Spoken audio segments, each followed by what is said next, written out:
Alright, let's discuss the history of archaeology. So during the 16th and 17th centuries, many private collectors focused solely on filling their curio cabinets with artifacts from all over the world. This form of antiquarianism was focused only on the objects themselves and did not care really about the greater context within which those artifacts were recovered. We see a fascination with Mediterranean cultures, and in fact, this is how many of the famous objects from Egypt, Babylon, and Greece, for example, ended up in the museums of Western Europe. Your textbook talks about a few of these guys from this era of the history of archaeology. One notable exception was Thomas Jefferson, who excavated an Indian burial mound near Monticello around 1770 and into the 1780s. He describes making a perpendicular cut through the body of the barrow that I might examine its internal structure. So it's probably would have looked similar to what we're seeing in this drawing here on the right. At the time, many thought that these mounds and other earthworks could not have been made by Native Americans, but Jefferson concluded that they had. He investigated the mound to learn about Native American burial practices, but did not take the kind of detailed notes that we require nowadays, so unfortunately a lot of the information is lost. A few decades later, a breakthrough was made back in Europe. Jacques Boucher de Perthes, a French naturalist and customs officiant, discovered ancient axe heads in the gravels of the Somme River that were found in association with long extinct mammal bones. This meant that these objects were created by ancient man. Many pushed back against his ideas because at the time the age of the earth was thought to be only about 6,000 years old, which was proposed by this man, James Ussher. Now, James Ussher used biblical genealogies and correlations of Mediterranean and Middle Eastern histories to conclude that creation began at sunset on Saturday, October 22nd, 4004 BC. His young Earth model, as he called it, of course, did not provide enough time for the degree of human evolution that Boucher was proposing. Further research in France and Britain supported Boucher's theory, which was finally accepted in 1859, which happens to be the same year that Charles Darwin published On the Origin of Species. Modern archaeology, therefore, began in the 19th century, and many people cite this man, Jens Jacob Borsai, as the first professional archaeologist. He received informal training from Christian Thompson, who is the person that devised the typological scheme of stone, bronze, and iron ages. Borsai became the first professor of archaeology at the University of Copenhagen and ultimately went on to verify those stone, bronze, and iron ages that Thompson had originally proposed.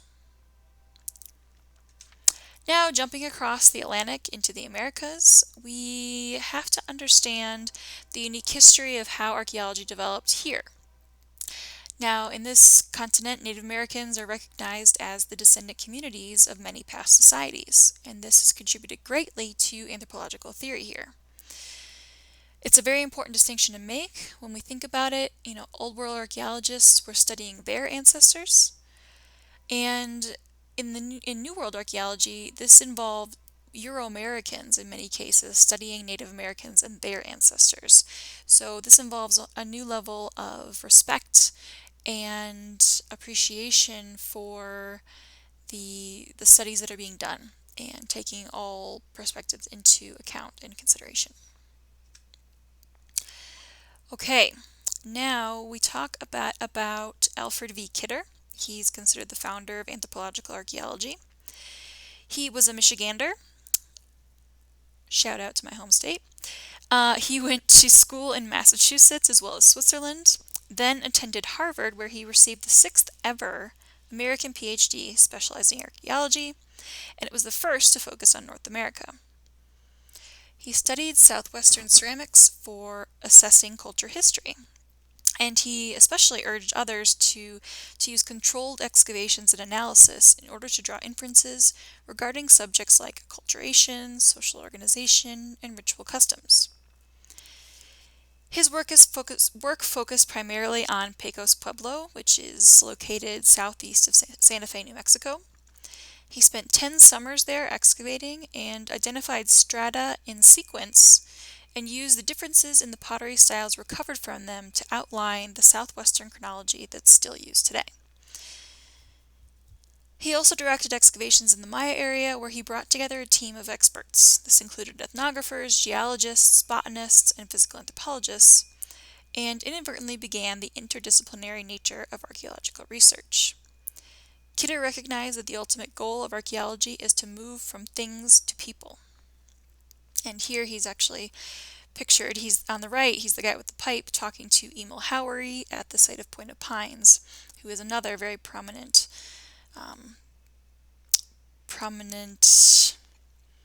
researcher within Southwestern archaeology. Lucky for us, your textbook talks about a few pioneering female archaeologists as well. I'll touch on a few of them here. The first being Gertrude Canton Thompson, whose claims to fame include working with Sir Flinders Petrie in Egypt. She was actually the first to excavate a village site, not a tomb or a pyramid. And she correctly dated Great Zimbabwe to the 13th to the 14th century, which meant that the site was African in origin and not influenced by later colonialists. We'll read about Marie Wormington. She fought sexism as only the second woman admitted to Harvard's anthropology program, and in the 1960s was able to obtain her doctorate at Radcliffe.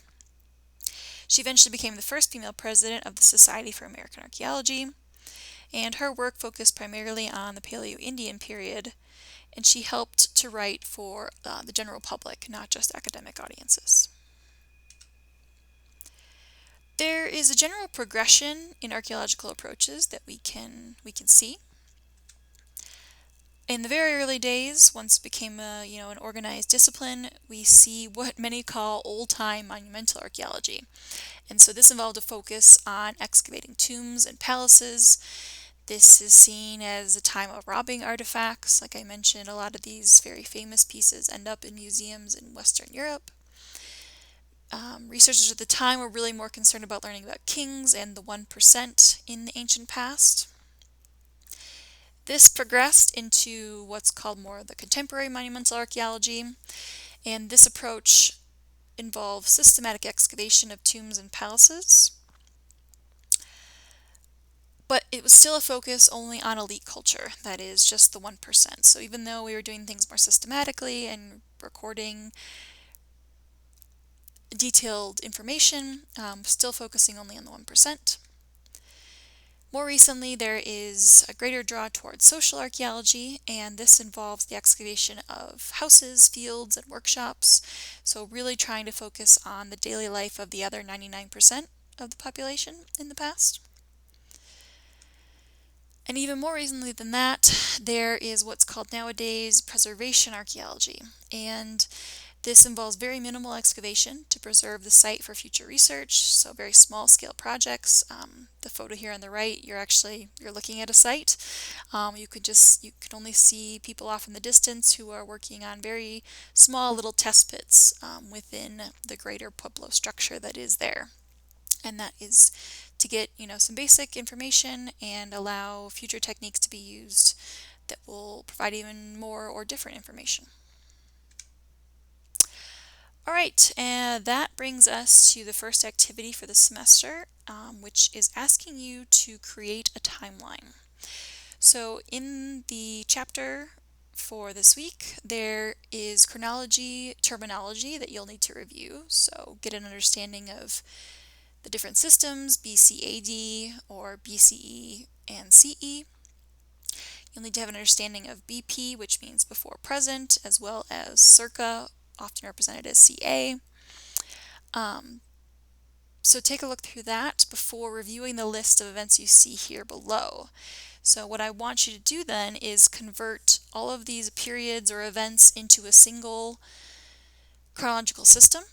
Then you can order them from oldest to most recent and create yourself an actual timeline. So see more details on the submission page within Canvas.